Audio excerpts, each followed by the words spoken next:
ఈ రోజున అయ్యప్ప స్వామి వారి జన్మ వృత్తాంతం గురించి తెలుసుకుందాము. పూర్వము అమృతం కొరకు దేవతలు, రాక్షసులు కలిసి క్షీరసాగరమును, మందర పర్వతమును కవ్వముగా చేసి, వాసుకి అనే సర్పమును తాడుగా చేసి మదించు సమయమున ముందుగా ఉద్భవించిన హాలాహలమును చూసి అందరూ కూడా భయభ్రాంతులై అందరూ కూడా పరుగులు తీస్తూ ఉండగా, అది చూసిన పరమేశ్వరుడు ఆ హాలాహలమును మింగి ఆ వేడిని తట్టుకోలేక తన కంఠమునందు బంధించి గర్లకంఠుడై అక్కడి నుంచి వెళ్ళిపోతాడు. అయితే అందులకు ఎంతో సంతోషించిన దేవదానవులు మరలా క్షీరసాగరమును మదించగా అప్పుడు అమృత భాండము లభిస్తుంది. అయితే ఆ అమృతమును గూర్చి దేవదానవులు ఇద్దరు కూడా వాదులాడుకొనుచు ఉండగా ఆ వాదులాటే యుద్ధమునకు సిద్ధంగా ఉంటారు. అప్పుడు జగన్మాత ఆదేశం మేరకు శ్రీ మహావిష్ణువు అతిలోక సౌందర్యవంతురాలైనటువంటి జగన్మోహిని అవతారమున ప్రత్యక్షమై రాక్షసులను మాయామోహమున బంధించి అమృత భాండమును దేవతలకు అందించి అక్కడి నుంచి వెళ్ళిపోతూ ఉండగా అతిలోక సౌందర్యవతి అయినటువంటి మోహిని రూప లావణ్యమును కాంచిన పరమేశ్వరుడు జగన్మాయ లీలలను గ్రహించిన వాడై మోహమును పొందుతాడు. మోహిని గాఢంగా వయ్యారము ఒలకబోసి పరమేశ్వరుని చూసి మర్చి కవ్విస్తూ ఉంటుంది. అంతటా ఆ హరిహరుల ప్రణయానికి జాలువరిన శ్వేతబిందువుల కలయిక వలన నల్లని శరీర ఛాయతో ఉగ్రరూపధారి అయి ఉద్భవించిన కుమారుడు జన్మిస్తాడు. అది తెలుసుకున్న చతుర్ముఖుడు బ్రహ్మదేవుడు ఆ పసిబాలునికి హరిహరసుతుడు అని నామకరణం చేస్తాడు. అదే తల్లి అయిన మోహిని అవతారంలో ఉన్న శ్రీహరి తన కంఠమునందు ఉన్న మణిహారమును తీసి ఆ బాలుని మెడలో వేసి మణికంఠుడు అని మరియు తండ్రి అయినటువంటి పరమేశ్వరుడు సకల భూతాలపైన ఆధిపత్యమును ప్రసాదించి భూతనాథుడు అని పిలిచారు. ఆ శివకేశవుల తత్వమున ఉద్భవించిన హరిహరసుతుడు సర్వధర్మములను శాసించుచు ధర్మశాస్త్రగా ఖ్యాతి గడిస్తాడు. ఉండగా మహిషాసురుని అకృత్యాలకు భరించలేని దేవతలు జగన్మాతను శరణు వేడుకుంటారు. అప్పుడు ఆ తల్లి ఆశీర్వాదంతో శ్రీ లక్ష్మీ సరస్వతీదేవి పార్వతీదేవేరుల నుండి ఉద్భవించిన శక్తి స్వరూపిణి దుర్గాదేవి మహిషాసురుడనే రాక్షసుని సంహరిస్తుంది. తన సోదరుని మరణవార్త విని భరించలేని మహిషి ప్రతీకారము తీర్చుకొనుటకై ముల్లోకములను కూడా అల్లకల్లోలము చేయుటకు నిశ్చయించుకొని తనకు మరణము లేని వరమును పొందుటకు బ్రహ్మదేవుని గురించి ఘోరమైన తపస్సు చేస్తుంది. ఆ మహిషి తపస్సుకు మెచ్చిన బ్రహ్మదేవుడు ప్రత్యక్షమై నీ కోరికకును తెలియజేయమనగా అప్పుడు మహిషి తనకు చావులేని వరమును సాధించమని అడుగుతుంది. అయితే అందులకు బ్రహ్మదేవుడు నీ కోరిక సమంజసమైనది కాదు, అది ఆ హరిహరాదులకు కూడా సాధ్యం కాదని తిరస్కరించగా అయితే అప్పుడు మహిషి చింతించకుండా ఆ హరిహరులకు కూడా సాధ్యపడదు అని సెలవిచ్చినారు కాబట్టి వారిద్దరికీ జన్మించినటువంటి మానవుడు భూలోకంలో నాపై జయించినట్లుగా అడుగుతుంది. అయితే అందులకు సమ్మతించిన బ్రహ్మదేవుడు సరే అని వరమిస్తాడు. ఆ వరముతో ఆ మహిషి హరిహరులకు సంగమంతో బాలుడు జన్మించిన అయితే జన్మించినను కూడా భూలోకమునందు ఎలా జన్మిస్తాడు, అది ఎలా సాధ్యమవుతుంది, అయినను కూడా ఇద్దరు పురుషులకు శిశువు ఎలా పుడతాడు, అయినా నేను ఈ లోకమును వదిలి నేనెలా భూలోకమునకు వెళ్తాను అని అజ్ఞానముతో మహిషి ముల్లోకములను కూడా అల్లకొల్లోలం చేస్తూ ఉంటుంది. ఈ విధంగా మహిషి పెట్టిన బాధలు భరించలేని దేవతలు దేవేంద్రునితో కలిసి పరమేశ్వరుని వద్దకు వెళ్ళి వారి బాధలను చెప్పుకుంటారు.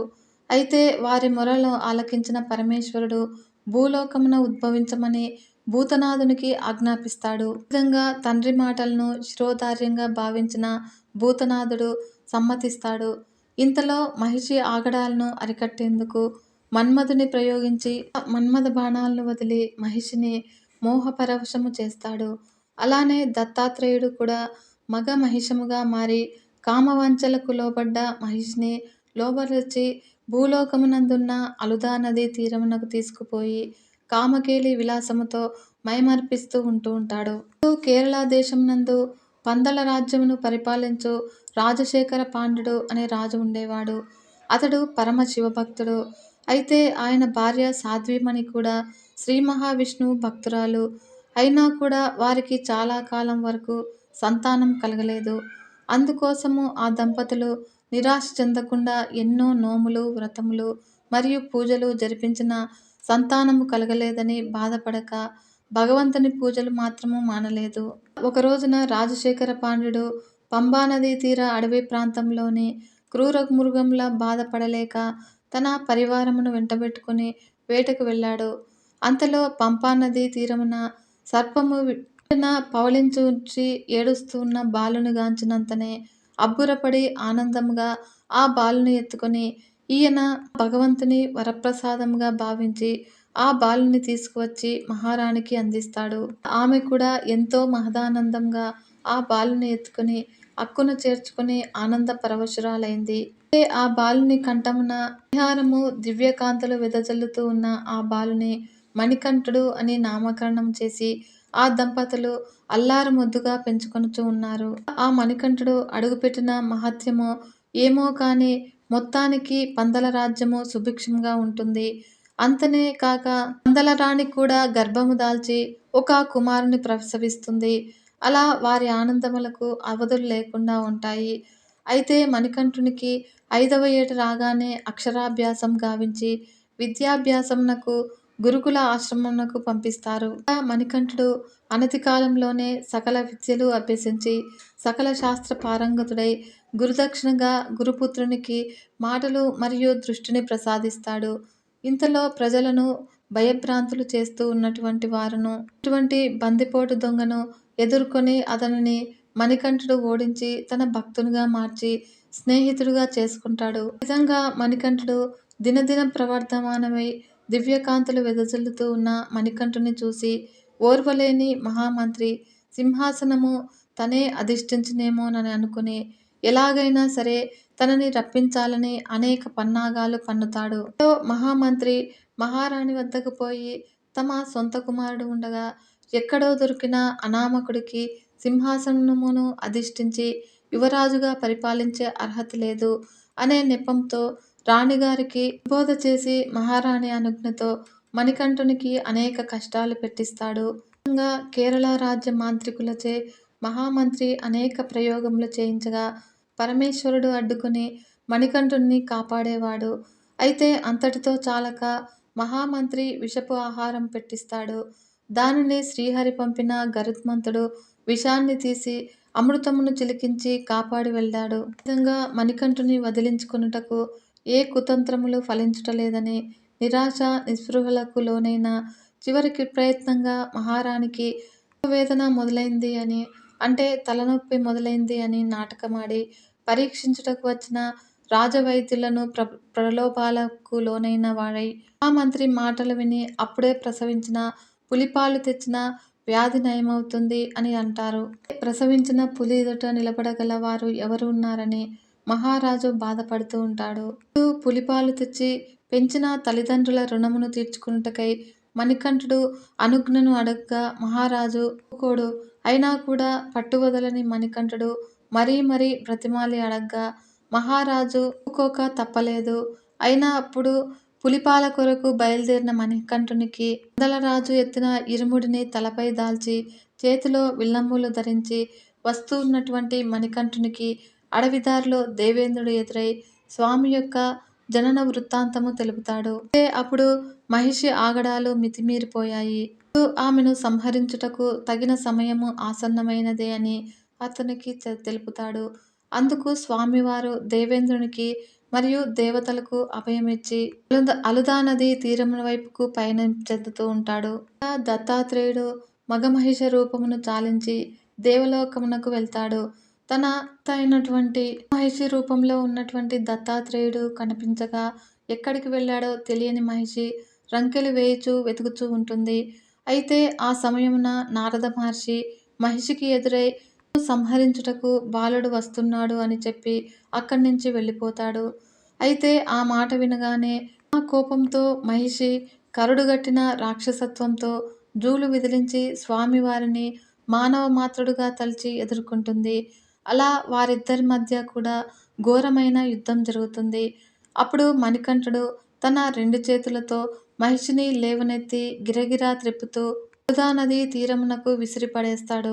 మహిషిలో నుండి శాప విమోచనమును పొందిన లీలావతి ప్రత్యక్షమై స్వామివారిని వివాహం చేసుకోమని ప్రార్థిస్తుంది.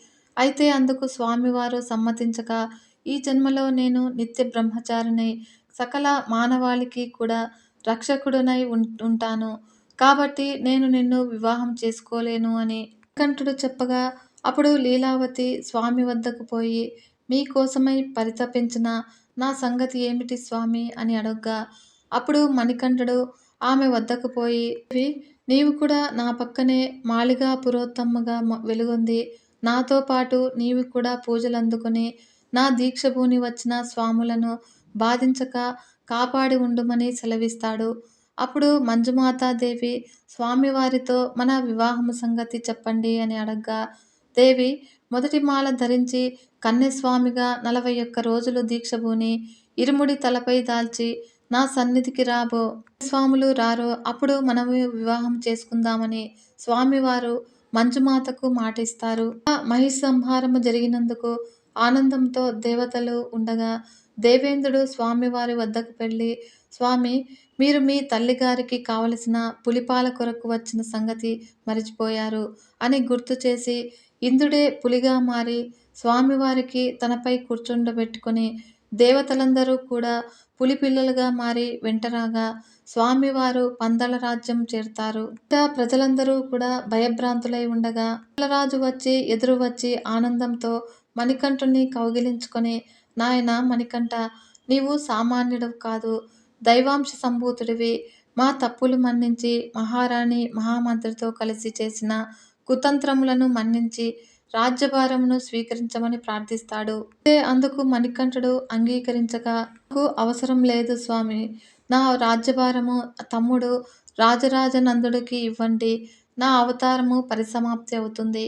మీ అనుమతి కొరకు వచ్చితిని గాని" అనగానే మహారాజు, మహారాణి మరియు ప్రజలంతా కూడా శోకసంద్రంలో మునిగిపోయారు.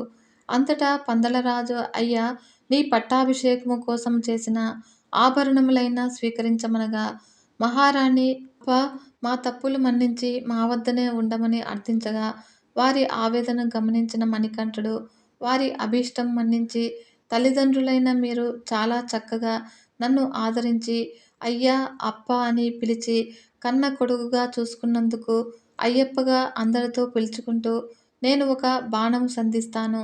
అది ఏ స్థలంలో లభిస్తుందో ఆ చోట నా కొరకు ఆలయమును నిర్మించండి. అలా ఆ ఆలయంనకు ముందు 18 లకు సంకేతంగా మెట్లతో నిర్మించినచో ప్రతి మకర సంక్రాంతి పర్వదినాన మకర నక్షత్ర జ్యోతి రూపంతో మీతో పాటు నా భక్తులకు దర్శనమిస్తాను.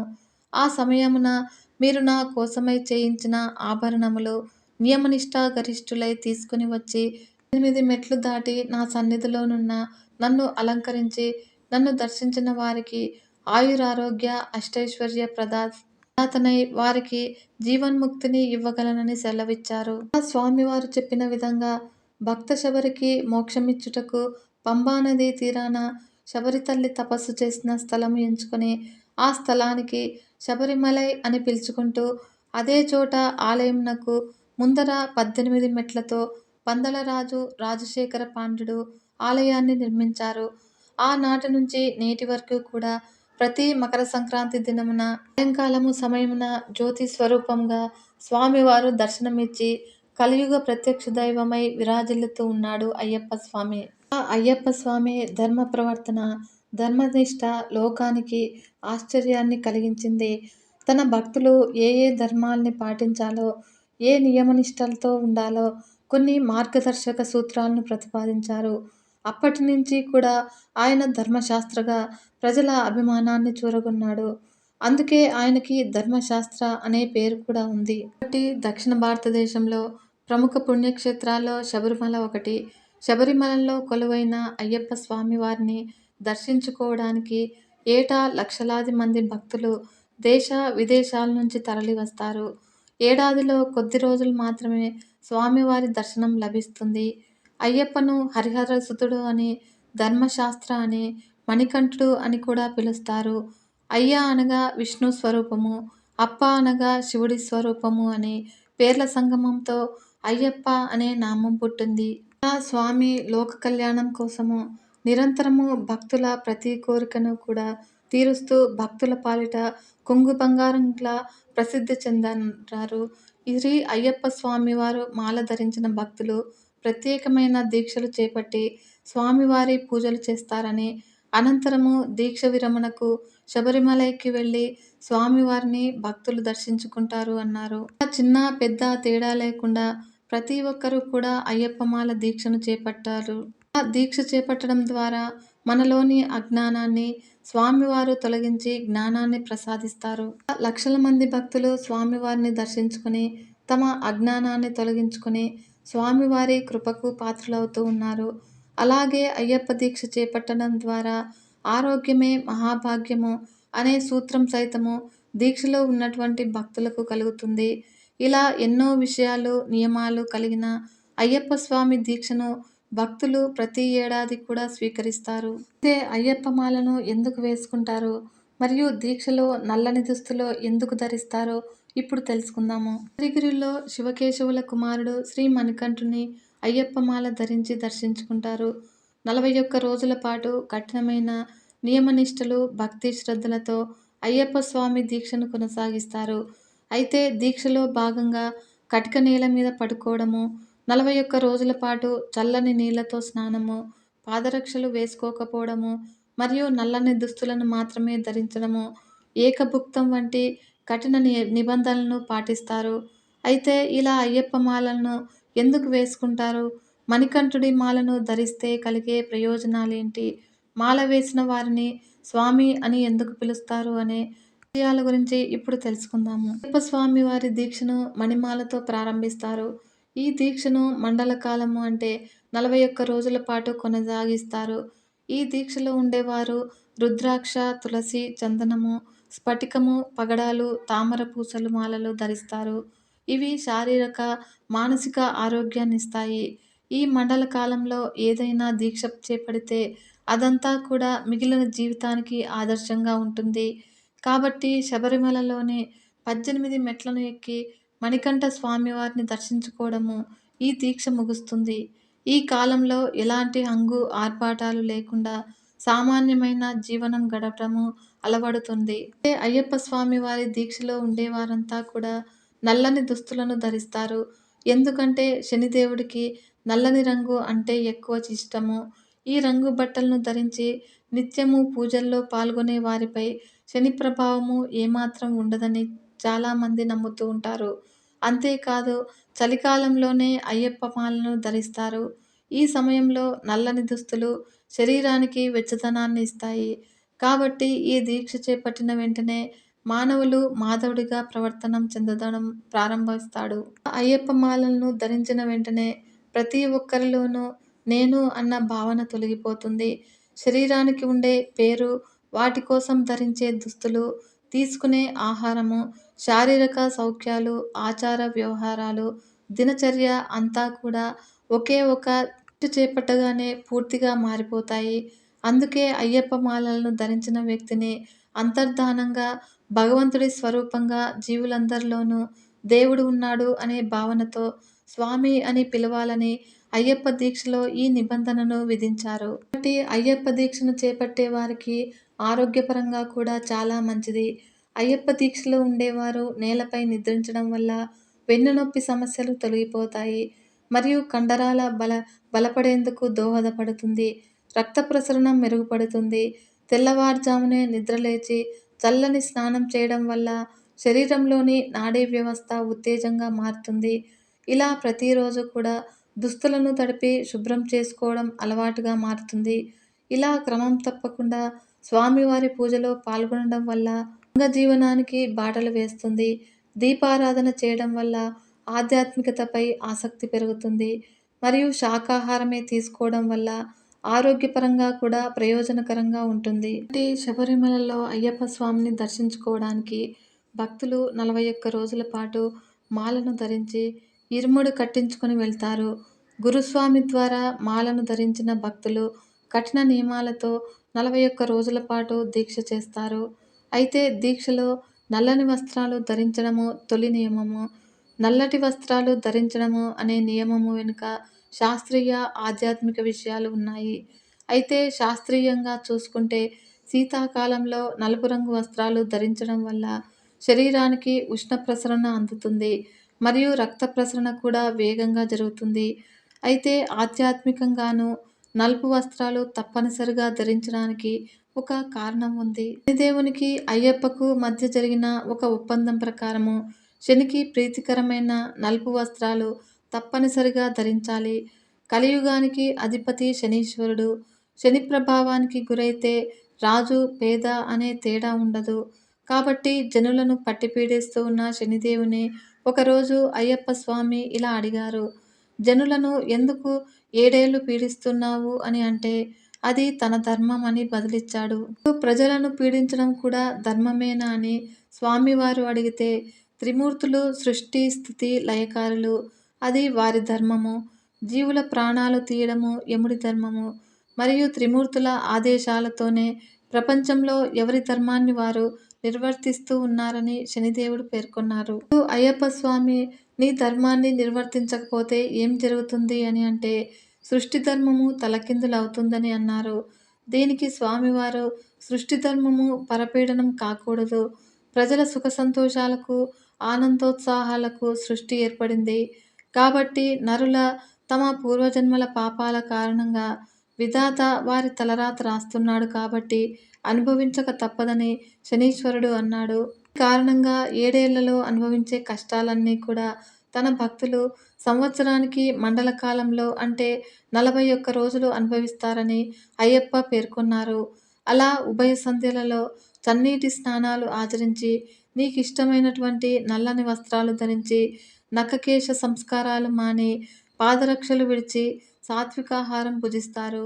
అలా తమ స్వీయ ఉనికిని కోల్పోయి స్వాములుగా పిలువబడి కఠిన బ్రహ్మచర్యం పాటించి 41 రోజులు దీక్ష చేస్తారు. అడవిలో వెంబడి పాదచారులై తమ దర్శనానికి వచ్చే భక్తులను జీవితంలో ఎప్పుడూ కూడా పట్టి పీడించరాదని, శుభయోగం కలిగించాలని అయ్యప్ప స్వామివారు ఆదేశించారట. అలా అయ్యప్పకు ఇచ్చిన మాట ప్రకారము శనీశ్వరుడు ఆయన భక్తులను ఎప్పుడూ కూడా పట్టి పీడించడని ప్రతీతి. అందుకే దీక్షలో నల్లని వస్త్రాలు ధరించడము ఒక నియమంగా ఉంటుంది. కదా ఫ్రెండ్స్, అయ్యప్ప స్వామి వారి ఆశీస్సులు మనందరిపైన ఉండాలని కోరుకుంటున్నాను. ఈ వీడియో మీకు నచ్చినట్లయితే ఒక చిన్న లైక్ చేసి మన ఛానల్ని ఇంతవరకు సబ్స్క్రైబ్ చేసుకోకుంటే సబ్స్క్రైబ్ చేసుకుని సపోర్ట్ ఇవ్వండి ఫ్రెండ్స్. మరొక మంచి వీడియోతో మీ ముందుకు వస్తాను. అంతవరకు సెలవు. నమస్కారం.